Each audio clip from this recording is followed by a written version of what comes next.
Bagafa PMC কেন্দ্রীয় বিদ্যালয়ের উদ্যোগে চলছে ছাত্রছাত্রীদের নিয়ে 5 দিনের এক প্রশিক্ষণ কর্মশালা। শিক্ষার মান উন্নয়নে পিএমসি প্রকল্পের অধীনে কর্মশালার দ্বিতীয় দিনে আজ পুঁথিগত শিক্ষার পাশাপাশি বিদ্যালয়ের ছাত্রছাত্রীদের কৃত্রিম বুদ্ধিমত্তা, মেশিনারি প্রশিক্ষণ এবং আত্মরক্ষার উপরও বিশেষ প্রশিক্ষণ দেওয়া হয়। উপস্থিত ছিলেন পিএমসি কেন্দ্রীয় বিদ্যালয় বগাফার অধ্যক্ষ রাজেশ মিনা, কম্পিউটার সায়েন্সের শিক্ষক বিশাল গোস্বামী সহ অন্য প্রকৌশলীরা। আত্মরক্ষার উপর ছাত্রছাত্রীদের প্রশিক্ষণ প্রদান করেন বগাফা বিএসএফ ক্যাম্পের মহিলা জওয়ানরা। Based on the artificial intelligence and machine learning started from the 26th November. It will be conducted till 2nd December 2024.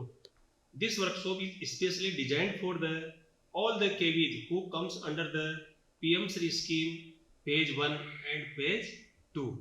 This workshop is being conducted for the students of class 8, where every student is getting hands-on training using computer lab.